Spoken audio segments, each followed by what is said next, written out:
बच्चों ये डाउट लेते हैं शीट 2 के क्वेश्चन नंबर 1 में। किसी बच्चे को डाउट बच्चों? किसी को है? किसी को भी नहीं है यहाँ पे? और ऑनलाइन में किसी को डाउट क्वेश्चन नंबर 1 में? No sir. किसी को भी डाउट? ये यस सर का क्या मतलब? डाउट है या नहीं है बेटा? नो सर नहीं। नहीं है। क्वेश्चन नंबर 2 में तो डाउट नहीं होना चाहिए। क्या है? 1 में है? इसमें डाउट है मुझे। किसमें? Yes sir. 1 में? फर्स्ट में। हाँ फर्स्ट में डाउट है। ठीक है मैं सीधा एक्सप्रेशन लिखता यार। क्वेश्चन नंबर 1 उसने दे रखा, डेंसिटी दे रखा है, number of H2O molecules per unit cell. Basically ये बंदा Z की बात कर रहा है। ये चीज समझ में आ रही है नहीं आ रही है? ये पूछना चाह रहा है, उसने डेंसिटी दे दी, उसने वॉल्यूम ऑफ यूनिट सेल दे दी। He is asking for number of H2O molecules per unit cell. He is asking for Z। हाँ या ना? बच्चे ने बोला ही नहीं कुछ। Right 0.92 is equal to Z into mass of, hold on, into mass of H2O molecule which will be 18 by Na। हाँ या ना? This is the mass of unit cell एक तरीके से। हाँ या ना बच्चों? This is the mass of one H2O molecule into Z is giving us the total mass of unit cell by volume of unit cell। Volume of unit cell कितना है हमारा बच्चों? वो दे रखा है 132 into 10 raised to the power minus 132 into 10 raised to the power minus 24। अब guys तुम देखो, तुम्हारी डेंसिटी दे रखी थी ग्राम पर सेंटीमीटर क्यूब में, वॉल्यूम दे रखी है सेंटीमीटर क्यूब में। तो यहां से जो तुम्हारा मास जो तुमने लिया वो किस में लिया है? ग्राम में। यूनिट तुम्हारी सारी सही है। Z की जो वैल्यू आएगी दैट इज योर आंसर। कोई डाउट यहां तक? क्योंकि डेंसिटी हमारी ग्राम पर सेंटीमीटर क्यूब में थी, मास हमारा ग्राम में है, वॉल्यूम हमारी सेंटीमीटर क्यूब में है, तो यूनिट्स में कोई दिक्कत नहीं आनी चाहिए मेरे ख्याल से। ठीक है ना गाइस? Z जो भी आएगा, Z की वैल्यू जो भी आई दैट इज योर आंसर। ठीक है नेक्स्ट पे चलिए बच्चों। गाइस क्वेश्चन नंबर 2 और 3 में तो मेरे ख्याल से कोई डाउट नहीं होना चाहिए। No sir. क्वेश्चन नंबर 4 पे आते हैं। उसने पूछा नंबर ऑफ टेट्राहेड्रल वॉइड्स पर एटम। पर एटम का मतलब ये समझो गाइस, हमें पता है अगर Z are the number of atoms forming that close packed structure, तो तुम्हारा 2Z twice will be the number of tetrahedral voids and Z will be the number of octahedral voids. तो पर एटम तुम्हारे tetrahedral void कितने होंगे? 2। हाँ या ना? मतलब Z अगर हमारे atoms are forming that close structure तो 2Z are the number of tetrahedral void. तो बेसिकली पर एटम ये होगा 2 टेट्राहेड्रल वॉइड्स। हाँ या ना? Question number 4 is done. Question number 5 पे आते हैं। क्वेश्चन नंबर 5 में ऐसे दिक्कत आनी नहीं चाहिए। उसने कह रखा है, मैं बता देता हूं, Z are in CCP arrangement, मतलब Z के कितने? 4, X के कितने? It occupies all the tetrahedral voids, मतलब 8। तो तुम्हारा फॉर्मूला क्या आएगा? X2Z। हाँ या ना बच्चों? कोई डाउट यहां तक? क्वेश्चन नंबर 6 में डाउट आया होगा, ऑलमोस्ट सभी बच्चे को आया होगा। हाँ या ना? सर आया है। गाइस उसमें स्ट्रेस लेने की बात नहीं है, ध्यान से देखो उसने डायग्राम क्या बना के दे रखा है। डायग्राम में उन्होंने पैकिंग एफिशिएंसी पूछी। हम कहेंगे यार ऐसी पैकिंग एफिशिएंसी तो हमने देखी नहीं।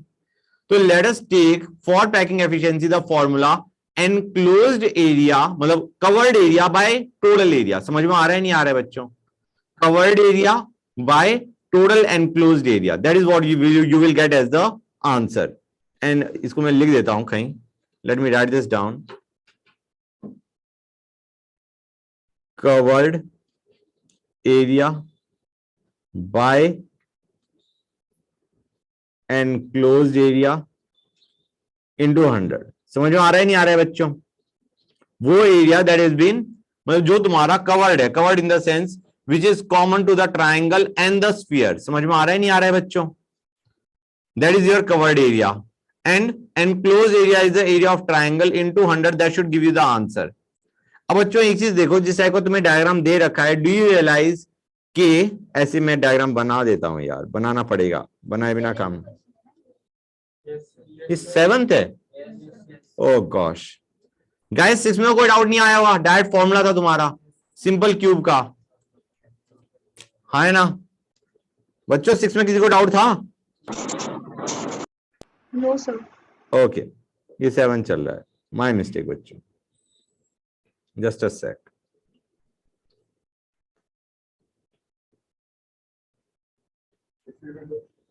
हाँ बेटा। Chemistry offline class? हाँ बेटा आ जाओ, देयर इज अ सीट। एक मिनट रुक जाओ बच्चों। बच्चों देखो, तुम्हारा covered area bye enclose area into 100 that should give you the packing efficiency. हाँ है ना बच्चों? अब हम कहेंगे ये हमारा रहा डायग्राम। डायग्राम में डू यू रियलाइज गाइस, ये 60 डिग्री, ये 60 डिग्री, ये 60 degree, since it is a equilateral triangle. हाँ है ना बच्चों? 60 60 60 का मतलब हो गया एक तरीके से 180 degree is enclose in the triangle. हाँ है ना बच्चों? 180 डिग्री इज एनक्लोज मतलब एक तरीके से दिस शेडेड रीजन जो मैं अभी शेड कर रहा हूं बच्चों, this shaded region is nothing but pi r square by 2। हाँ या ना? ये बताओ बच्चों मुझे। ये पाई आर स्क्वायर बाय 2 आएगा क्योंकि तुम्हारे पास 180 degree is enclosed in that triangle. समझ में आ रहा है नहीं आ रहा है बच्चों? 180 डिग्री का मतलब हो गया 360 में तो तुम्हारा पूरा सर्कल कवर हो गया होता, यहां पे सर्कल का आधा कवर हो रहा है। By you divided by what? Divide करो उससे, किससे? ट्रायंगल के एरिया से। Now this since this is a equilateral triangle, हम इसे क्या लिख सकते हैं? √3/4 a स्क्वायर। हम कहेंगे a is nothing but 2r। हाँ है ना बच्चों? अगर ये r है तो तुम्हारा जो एज लेंथ है of the equilateral triangle that is equal to 2r, तो इंटू 2r का whole square into 100। This is your answer बच्चों। यहां तक कोई doubt guys? This is your covered area by enclosed area into 100, this will give you your answer. हाँ है ना? हाँ बेटा, नीचे मैंने क्या किया है बेटा? ये इक्विलेटरल ट्रायंगल का एरिया होता है √3/4 a square, where a is the edge length. यहां पे a इक्वल टू 2r है। अब कोई डाउट बेटा? गुड। क्वेश्चन नंबर 7 हो गया। क्वेश्चन नंबर 8 में कोई डाउट बच्चों? ओके। क्वेश्चन नंबर 9 में कोई डाउट बच्चों है? ओके गाइस, बड़ा क्लियर बोलना कि डाउट है या नहीं है, ठीक है ना? अगर मैं डाउट पूछा हूं तो तुम्हें यस में ही जवाब देना पड़ेगा, मतलब इन द सेंस ये ना हो कि मुझे क्वेश्चन फिर से रिफ्रेज करके पूछना पड़ेगा हाँ डाउट था नहीं था। क्लियरली कह दो कि डाउट है, यस सर। जैसे 9 में डाउट है तो लेट अस सी। उसने पूछा है डेंसिटी क्या होगी। डेंसिटी के लिए सीधा फॉर्मूला लगाते हैं। Density is equal to number of atoms inside the unit cell which is given to us as BCC है तो 2 into mass of an atom. उसने कहा मास ऑफ एटम कितना है? 50। Now 50 is the mass of 1 mole atom. What is the mass of 1 atom? 50/n है बच्चों, divided by volume of unit cell. Mass of unit cell हम निकाल चुके, volume of unit cell क्या आएगी? 300 picometre. अब गाइस 300 पिकोमीटर है, that is nothing but 300 into 10⁻⁻12 metre. तो सेंटीमीटर में कितना आएगा? 10⁻⁻10। ये हमने कर दिया। ये जो आंसर देगा this will give us the answer in gram per cc या ग्राम पर ml बच्चों। कैलकुलेशन गंदी है, आई एग्री। करनी भी चाहिए तुम्हें विदाउट यूजिंग कैलकुलेटर, नहीं तो एग्जाम में ना होने वाला। ठीक है बच्चों, कोई डाउट यहां पर? हाँ कर सकते हैं। अप्रोक्स तो शायद उन्होंने भी किया होगा, जो आंसर जो ऑप्शन दे रखे हैं उसमें उन्होंने पक्का अप्रोक्सीमेशन मारी होगी। ठीक है ना? हो सकता है तुम्हारा जैसे 9.3 आंसर या 6.2 आंसर है, तुम्हारा आ रहा हो 6.4 या 6.2, इतना दो फर्क आ सकता है, no big deal. Question number 10 में कोई डाउट बच्चों? 10 में भी डाउट आ गया। यहां पे हमें z निकालना था। z will give you the answer कि तुम्हारा फेस सेंटर्ड है, बॉडी सेंटर्ड है, प्रिमिटिव है या एज सेंटर है। ठीक है ना बच्चों? तो गाइस इधर देखो, इसमें हम क्या करेंगे? डेंसिटी दे रखी है 2.7 is equal to z into 27/na into 1 guys क्या हो गया? इंटू 10⁻⁻10 का whole cube. Come on guys, यहां से तुम्हारा आंसर आ जाएगा। हाँ है ना? Z से तुम रिलेट कर सकते हो नहीं कर सकते हो कि तुम्हारा FCC है या तुम्हारा BCC है या क्या है, या सिंपल क्यूबिक है। गाइस यहां तक कोई डाउट बच्चों? बताओ भाई। ओके, क्वेश्चन नंबर 11 में कोई डाउट? 10 में तो 11 में तो डेफिनेटली होगा। गाइस अब इधर ध्यान दो, डेंसिटी दे रखी है 3। पूछा क्या है? Formula units per unit cell. समझ में आ रहा है नहीं आ रहा है बच्चों? फॉर्मूला यूनिट्स का मतलब है कितने तुम्हारी यूनिट्स उसकी प्रेजेंट है inside the unit cell. Basically वो Z पूछना चाह रहा है। इतना क्लियर हुआ या नहीं हुआ? जैसे कोई पूछना चाह रहा है NaCl की कितनी यूनिट्स हैं इनसाइड द यूनिट सेल। हम कहेंगे सपोजिंग 4 हैं या 6 हैं या 8 है, व्हाटएवर दैट वैल्यू। हमें पता है वैसे 4 होते हैं, 4 NaCl units are inside the unit cell. तो यहाँ पे जो Z की वैल्यू है दैट विल कम आउट 4। यहाँ पे उन्होंने जो मास भी दे रखा होगा, जैसे उन्होंने यहाँ पे तो बताया ही नहीं कि what is the molecular mass, मतलब किस चीज का मॉलिक्यूलर मास हमें दे रखा है। लेकिन अदरवाइज उन्होंने क्या कहा होता है, एग्जांपल के तौर पे उन्होंने कहा होता है NaCl है और उसकी 4 यूनिट्स होती है इनसाइड द यूनिट सेल। समझ में आ रहा है नहीं आ रहा है बच्चों? गाइस क्लियर हुआ या नहीं हुआ? राइट। तो जैसे हमारा NaCl की that entire thing is a unit, तो 4 NaCl की यूनिट्स है इनसाइड 1 यूनिट सेल। ठीक है ना गाइस? अब इस क्वेश्चन पे आते हैं। क्वेश्चन नंबर 11 को देखो, हमें number of formula units per unit cell basically Z पूछा गया है, तो सीधा एक्सप्रेशन लिखेंगे हम 3.3 is equal to Z into 155 by Na into 1 by volume of unit cell. अब गाइस यहां पे सिर्फ एक प्रॉब्लम है कि तुम्हारी तीनों एजेस डिफरेंट है। सिंस इट इज ऑर्थोरोम्बिक, हमें दे रखा है तीनों जो तुम्हारी एज लेंथ है they are different. No big deal guys. 4.2 into 10 raised to the power minus 8 plus into 8.6 into 10 raised to the power minus 8 into 8.3 into 10 raised to the power minus 8, उसको मैंने कंबाइन करके 10 raised to the power minus 24 कर दिया। This will give you the value of Z which is your answer. बच्चों समझ में आया नहीं आया? मतलब this should have actually been written as 4.2 into 10 raised to the power minus 8 into 8.6 into 10 raised to the power minus 8 into 8.3 into 10 raised to the power minus 8. That is what we should have written. मैंने उसको combine करके ये लिख दिया। यहां से Z आएगा, Z तुम्हारा आंसर होगा। यहां तक कोई डाउट बच्चों? बताओ भाई। गुड, नेक्स्ट पे चल पड़ते हैं। ये 11 हो गया। 12 में कोई डाउट? नियरेस्ट नेबर बेटा FCC में नियरेस्ट नेबर कितने होंगे तुम्हारे FCC में? 12। नेक्स्ट नियरेस्ट नेबर क्या होंगे? 6। क्वेश्चन नंबर 13 में कोई डाउट बच्चों? किसी बच्चों को डाउट नहीं? 14 में कोई डाउट नहीं होना चाहिए। 15 में भी नहीं होना चाहिए, नहीं होना चाहिए मेरे ख्याल से। 16 में भी नहीं होना चाहिए, 17 में भी नहीं होना चाहिए।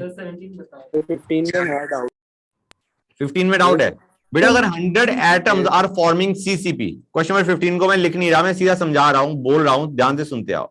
अगर 100 एटम CCP बना रहे हैं, तुम्हें याद है या नहीं याद है? जितने एटम बना रहे हैं, सपोजिंग तुम्हारे Z are the atoms forming that structure, तो you will have 2Z tetrahedral bonds and Z octahedral bonds. हाँ या ना बच्चों? Yes, sir. वही चीज है। 100 एटम्स अगर CCP बना रहे हैं, you will have 200 tetrahedral bonds and 100 octahedral bonds. Clear हुआ नहीं हुआ? बता दूंगा। Yes, sir. 17 बेटा ये तुम्हारा वही डायग्राम है। तुम्हें याद है एक मैंने क्वेश्चन नंबर 17 को ध्यान से देखो। 17 में मैंने तुम्हें कुछ ये स्ट्रक्चर बना के दिखाया था, अगर तुम्हें याद हो तो। मैंने कहा था यहाँ पे हर एक कॉर्नर पे एक एटम बैठा हुआ है, यहाँ पे है, यहाँ पे 3 नीचे और 3 ऊपर। तो do you realise what was the coordination number for the atom for this particular atom? 6 तुम्हारे उसी प्लेन में आए, 3 नीचे वाले प्लेन में, 3 ऊपर वाले प्लेन में। तो coordination number is 12। Come on, लिखवाया था मैंने, चेक करो उसे। ये वाला नहीं बेटा, आगे आगे आगे, काफी आगे। यहाँ पे कोऑर्डिनेशन नंबर इज 12। ठीक है, अब क्वेश्चन नंबर 18 पे आओ। क्वेश्चन नंबर 18 में कोई डाउट बच्चों? हाँ सर, मेरे को है ना? होना चाहिए था, वैसे कई बच्चों को होना चाहिए था। ध्यान से देखो गाइस, बड़ा अच्छा क्वेश्चन है बच्चों। उन्होंने कह रखा है X forms FCC, Y Z, तीनों दे रखे हैं उसने। तो X FCC बना रहा है, मतलब उसके 4 होने चाहिए थे। Y तुम्हारा ऑक्टाहेड्रल बॉन्ड बनाता है, में बैठा है, तो Y के कितने? 4। और Z टेट्राहेड्रल बॉन्ड में बैठा है, तो Z के हो गए 8। This was the normal configuration. हाँ है ना बच्चों? X के तुम्हारे 4, Y के 4 since it is present in octahedral bonds, और Z के 8 since it is present in tetrahedral bonds. अब उसने बॉडी डायगोनल के अलोंग एटम्स हटा दिए।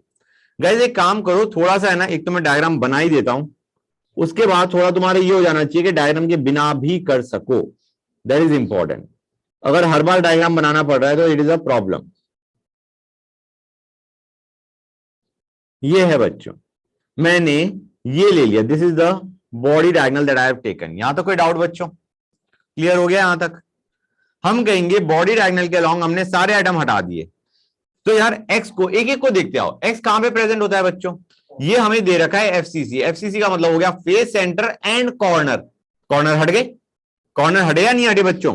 2 कॉर्नर तुम्हारे हट गए। 2 कॉर्नर का मतलब है 2 into 1/8, इतना हट गया तुम्हारा। समझ में आ रहा है नहीं आ रहा है बच्चों?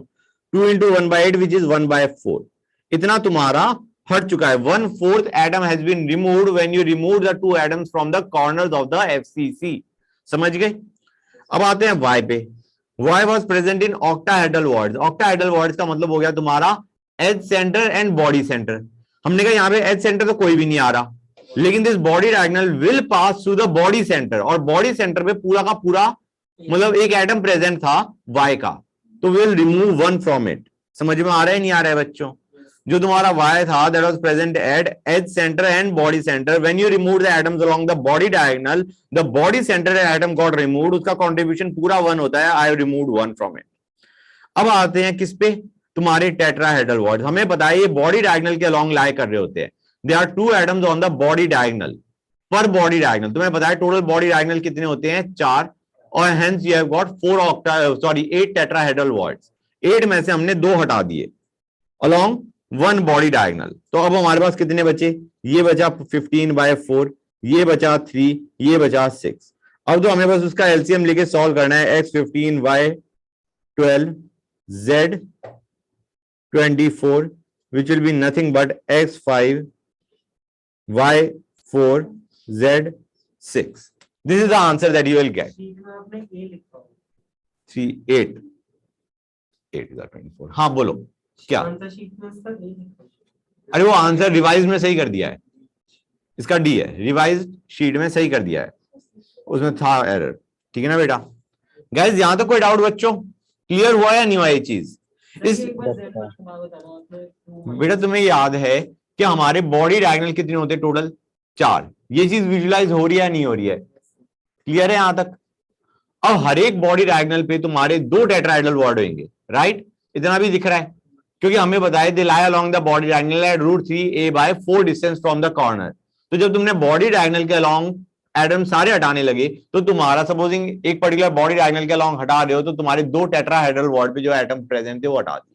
तो वही मैंने 2 सब्ट्रैक्ट किया है। यहां तक कोई डाउट बच्चों? क्लियर हुआ नहीं हुआ? गाइस बोलो भाई। गुड। ठीक है आगे चलते हैं, स्टार्ट करें। Let us go on to question number 19। इसमें पक्का डाउट आया होगा। Yes sir. It was a nice difficult question, और तुम्हें ये पता हो जाना चाहिए किस पे बेस्ड था ये तुम्हारा। तुम्हें याद है जब हम कर रहे थे when you are discussing the length of the hexagonal unit cell, we discuss a formula just like this one, 2√2/√3a, है ना बच्चों? The length of hexagonal unit cell was 2√2/√3a। हाँ है ना बच्चों?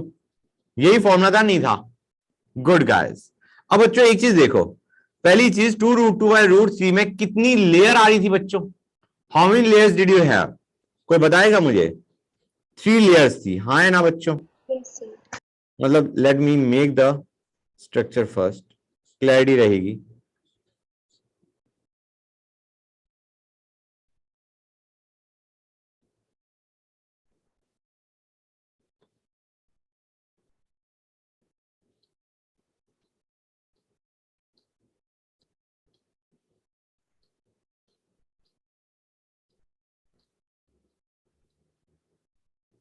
ये था, हम कहेंगे ऐसे मान के चलो √2/√3a, इतने में कितनी लेयर आई थी? मतलब इतने में, इतने पार्ट में कितनी लेयर्स बन गई थी? 2।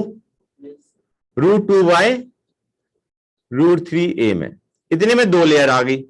अब तुमने यहां पे एक और ऐड किया तो तुम्हारे पास यहां पे कितनी लेयर थी? 2। एक और किया तो +1 आ गया, हाँ है ना बच्चों? क्लियर है नहीं? ये चीज फील आ रही है नहीं आ रही है गाइस? अगर तुम यहां पे एक जर्नल क्वेश्चन पूछा हुआ है 3√2/√3a लेते हो तो तुम्हारे पास कितनी लेयर्स आ जाएंगी?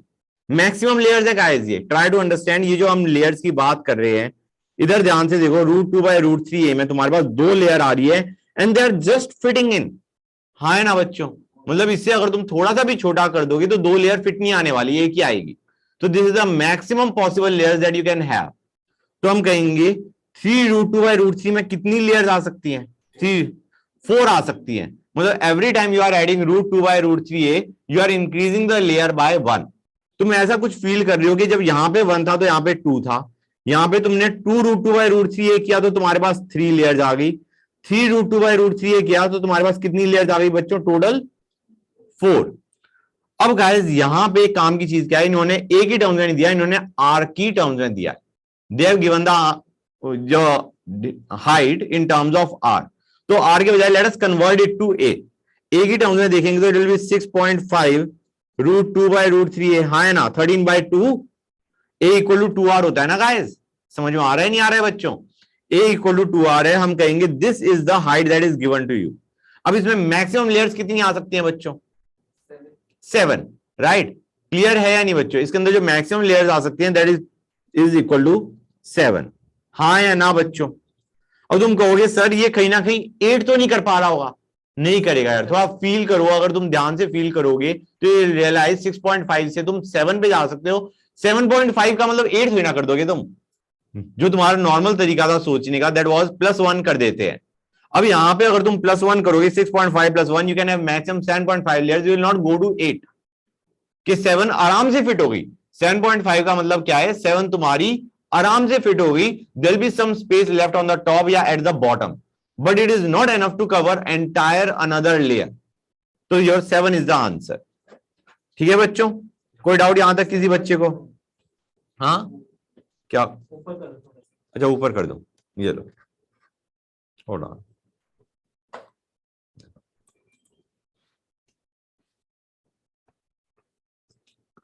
क्या अभी नोट करना पड़ेगा क्या बच्चों, नोट करोगे? कर लिया। इसलिए ये बताओ नेक्स्ट कौन से क्वेश्चन में डाउट है?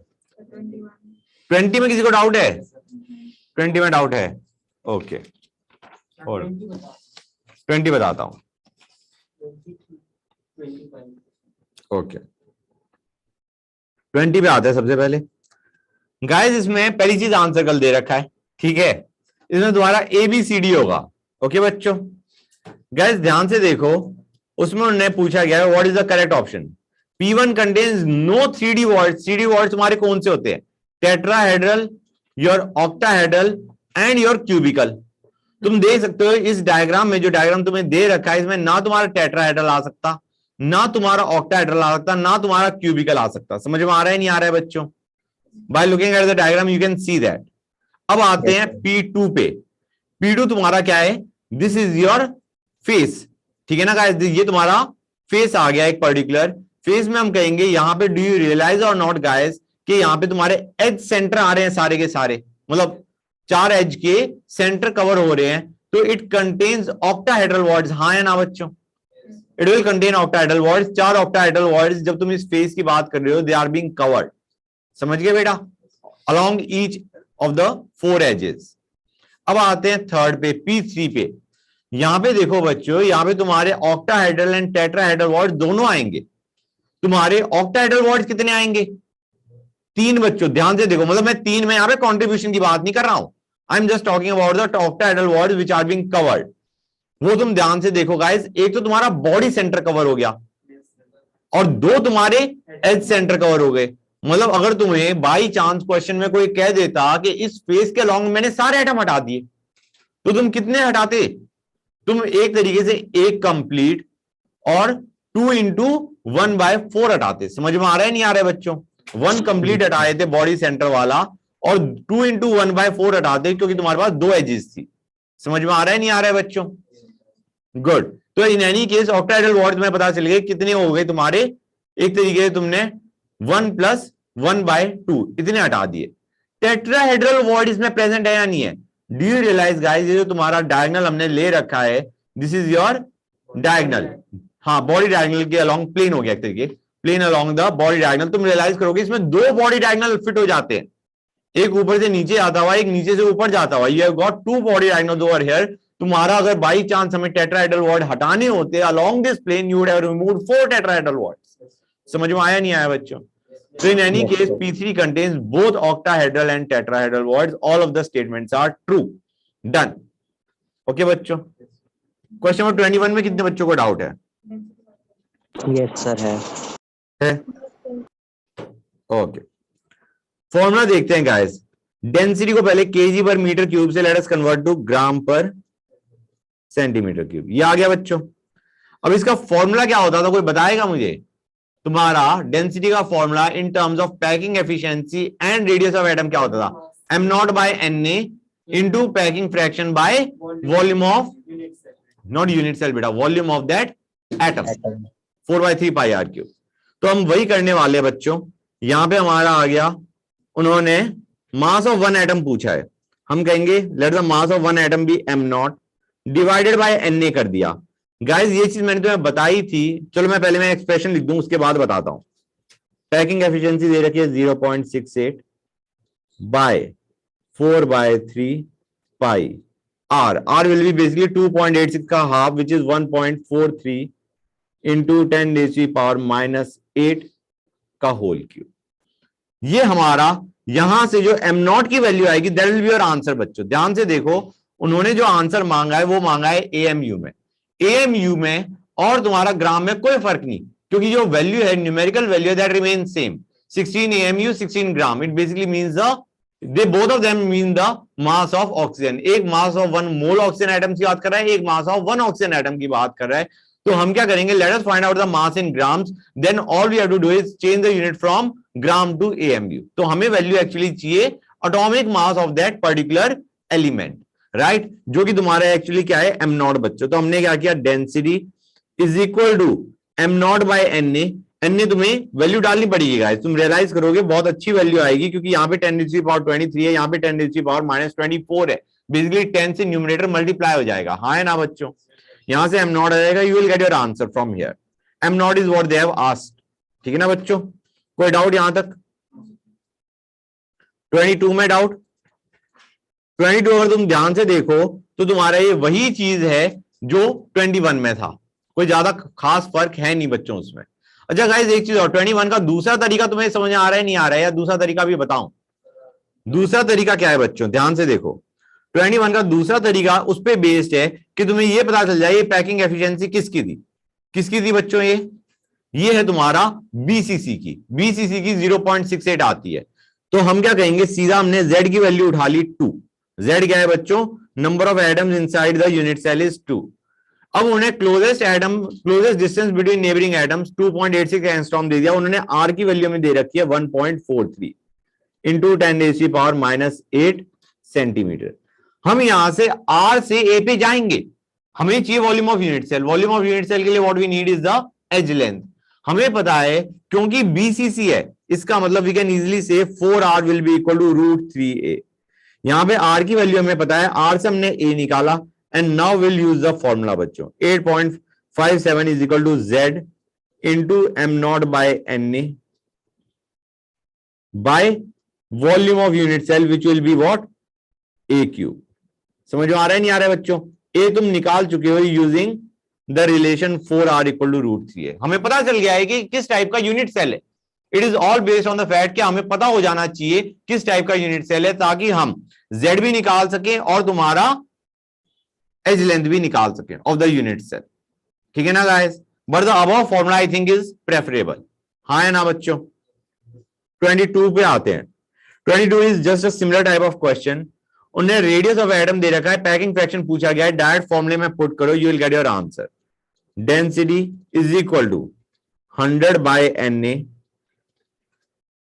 Into packing fraction by your 4/3 pi r cube, 4/3 pi r cube which is 1.4 into 10⁻⁻8 का होल क्यूब। बच्चों क्लियर है या नहीं गाइस, बताओ मुझे। यहां से तुम्हारा सीधा पैकिंग फ्रैक्शन आ जाएगा बच्चों। दूसरा तरीका इसका क्या था, ध्यान से समझो गाइस। दूसरा तरीका इसमें कर सकते हैं हम, एक मिनट रुको, क्योंकि हमें उन्होंने z मतलब मुश्किल पड़ेगा। This is better guys, this is better बच्चों, इसी को यूज करो। दूसरा वाले पे I don't even want to go, क्योंकि उसमें क्या है, तुम्हारा z निकालने के लिए you need the relation between a and r। तो दिस इज बेटर, मतलब दूसरे वाले पे जाओगे ही क्यों, ठीक है ना guys.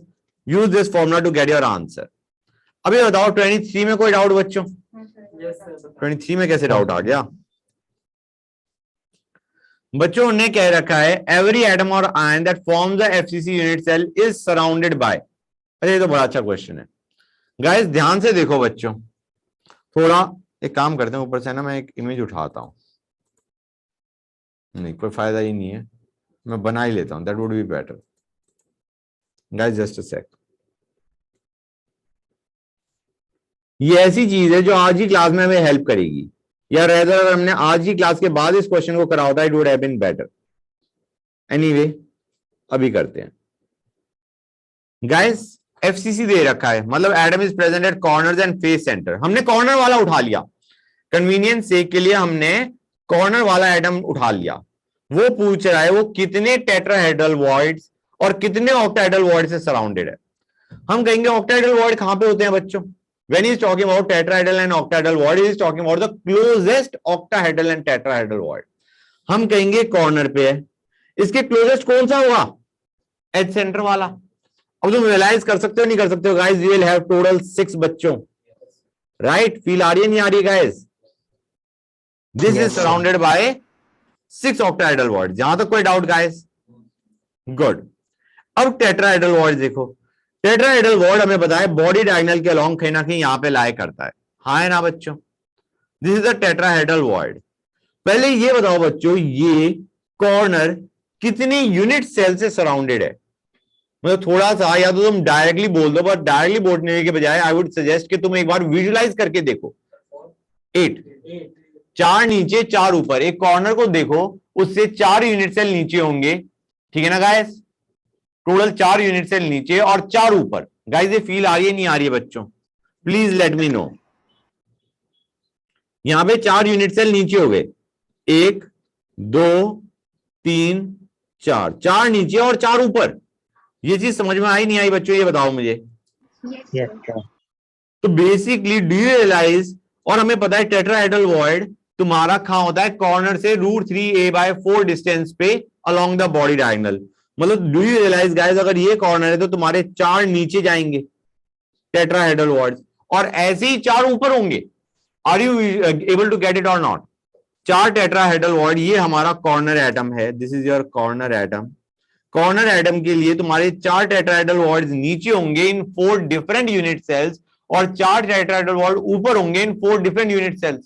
So totally that corner atom is surrounded by 8 tetrahedral voids, हाँ है ना बच्चों? गाइस हो गया नहीं हो गया बच्चों? गुड। अब आते हैं क्वेश्चन नंबर 24 पे। क्वेश्चन नंबर 24 में कितने बच्चों को डाउट है? 24 को देखो बच्चों, उनने पूछा है number of unit cells present in इतने ग्राम इतने केजी ऑफ मेटल, ठीक है ना गाइस? देखो इसमें तरीके बहुत हो सकते हैं, बट आई वुड से कि नॉर्मल स्टैंडर्ड तरीका फॉलो करो, but don't do any calculation until you make the final expression. ये स्पेशली जो बच्चे मेरे साथ पढ़ चुके हैं उनको मैंने कई बार बता रखा है कि कैलकुलेशन आखिरी में करा करो, बिल्कुल एंड में जितनी भी एक्सप्रेशन बनाने वो बना लो। गाइस यहां पे सबसे बड़ी दिक्कत क्या है? नंबर ऑफ यूनिट सेल्स उसने पूछा है, ठीक है ना बच्चों? हम कहेंगे अगर हम नंबर ऑफ एटम्स निकाल लेते हैं तो divided by 4 will give us number of unit cells, हाँ है ना? क्योंकि 4 एटम होते हैं तुम्हारे inside 1 unit cell, FCC lattice दे रखा है। समझ में आ रहा है नहीं आ रहा है बच्चों? We have to find out, rather than finding out the number of unit cells, we have to find out the number of atoms. Number of atoms के लिए हमें ग्राम्स ऑफ एटम ऑलरेडी दे रखे हैं, 15 ग्राम दे रखे हैं, 0.015 kg, मतलब 15 ग्राम हमें मेटल दे रखा है। To find number of atoms we have to divide it by its atomic mass. तो प्रॉब्लम तुम्हारी कहां पे जाके फंस गई? Atomic mass, that is the problem, right? Atomic mass के लिए हमें डेंसिटी दे रखी है, मैं सीधा एक्सप्रेशन लिखना शुरू करता हूं, that would be kind of convenient. Density हमारी आ गई 7.5 ग्राम पर सेंटीमीटर क्यूब, मैंने 1000 से डिवाइड कर दिया है, will be equal to 4 into A by Na into 1 by 400 into 10⁻⁻10 का होल क्यूब। यहां तक समझ आ रहा है नहीं आ रहा है बच्चों? यहां से हमारा A आ जाना चाहिए। हम कहेंगे अभी सॉल्व नहीं कर रहे, हम अभी हम सॉल्व नहीं कर रहे। ये चीज क्लियर होगी या नहीं होगी? Mass of unit cell by volume of unit cell will give us density. यहां तक किसी बच्चे को डाउट बच्चों? गुड। अब जो हमें एक्सप्रेशन सॉल्व करना है वो है 15 ग्राम, 15 बाय A, ये क्या देगा बच्चों? 15 बाय A क्या देगा हमें? It will give us number of moles of that atom present, हाँ है ना? मोल्स ऑफ एटम पता चल गया हमें। हमें क्या पता चला है बच्चों? Moles of atoms present. Number of atoms कितने आएंगे गाइस? Into Na। क्लियर है या नहीं बच्चों? ये हमारे मोल्ड ऑफ एटम से now we have got number of atom, number of unit cell क्या होंगे इंटू 1/4। समझ में आ रहा है नहीं आ रहा है बच्चों? Because we know there are 4 atoms inside 1 unit cell, 1 FCC unit cell, तो हमने we divide by 4 to get the number of unit cells, number of unit cells. तुम रियलाइज करोगे बच्चों ये एक्सप्रेशन की वैल्यू तुम्हें सीधा उठा के डालनी थी। तुम रियलाइज करोगे a by N A into 4, इसकी वैल्यू तुम्हें चाहिए डिनोमिनेटर में a by N A into 4। Clear है या नहीं बच्चों? यू विल रियलाइज कैलकुलेशन उतनी डिफिकल्ट नहीं है जितनी तुम्हें लग रही थी कि पहले a निकालोगे फिर तुम नेक्स्ट एक्सप्रेशन में डालोगे। जब a by N A into 4, ये जब तुम्हें ऊपर वाले में भी दिख रहा है नीचे वाले में भी दिख रहा है, you just substitute the value. समझ में आया नहीं आया बच्चों? कोई डाउट यहां तक? गुड। अब आते हैं क्वेश्चन नंबर 25 पे। 25 बड़ा अच्छा है बच्चों, एक्सेप्ट द फैक्ट कि तुम्हें ये लग रहा होता है यार इसे सॉल्व कैसे करें, ठीक है ना? अदरवाइज ये बहुत सिंपल है, मतलब इसके अंदर कोई खास कैलकुलेशन इन्वॉल्व है ही नहीं। टेट्रागोनल में तुम्हें याद होगा बच्चों a equal to b and not equal to c होता था, हाँ है ना बच्चों? अगर a equal to b not equal to c है तो डू यू रियलाइज गाइस तुम्हारा volume of tetragonal unit cell will be nothing but a equal to b है नॉट इक्वल टू सी। तो मैं b की जगह a लिख रहा हूं एवरीवेयर। नॉर्मली जो तुम्हारा वॉल्यूम ऑफ यूनिट सेल आना चाहिए that should be a b c, मैं उसे a स्क्वायर c लिख दूं, कोई दिक्कत? That is the volume of tetragonal unit cell, right guys? अब उन्होंने कहा है हेक्सागोनल लैटिस यूनिट सेल, हम कहेंगे वो तुम्हारा ये होता, this is what you have. अगर तुम्हें याद हो बिल्कुल स्टार्टिंग में when we are discussing those lattices, this is the diagram that I made बच्चों। याद आ रहा है नहीं याद आ रहा है गाइस? अब हमारा यहां पे a आया, यहां पे b आया एंड दिस वाज c। यहां तक किसी बच्चों को कोई डाउट बच्चों? और तुम्हें याद होगा मैंने बताया था a इक्वल टू b है, ऑब्वियस सी बात है, right? So what will be the volume of this hexagonal unit cell? हम कहेंगे first let us find out the area of this hexagon, ठीक है ना guys? And then let us multiply it with c। हाँ या ना बच्चों? ये चीज समझ में आई नहीं आई? तो हम क्या कहेंगे what is the volume of what is the area of this hexagon? It can be written as 6 times the area of this triangle। हाँ है ना बच्चों? ये तुमने देखा भी था इस टाइप की स्टफ जब हम कर रहे थे। गाइस ये चीज समझ में आ रही है नहीं आ रही है? This is the area of the hexagon. समझ में आ रहा है नहीं आ रहा है बच्चों? 6 into root 3/4 a square, since a is equal to b and you multiply it with the height being c, this will give us the volume of the hexagonal unit cell। इन दोनों की रेशियो पूछी थी, this will be your answer बच्चों। तुम realise करोगे a square c तुम्हारा cut गया, you will get the answer as 2/3√3। that is your answer बच्चों। यहां तो कोई डाउट गाइस? बताओ मुझे, कोई डाउट नहीं? क्वेश्चन नंबर 26 में तो मुझे नहीं लगता किसी बच्चे को डाउट रहा होगा। No, sir. गुड बच्चों, that's it, your doubts are over.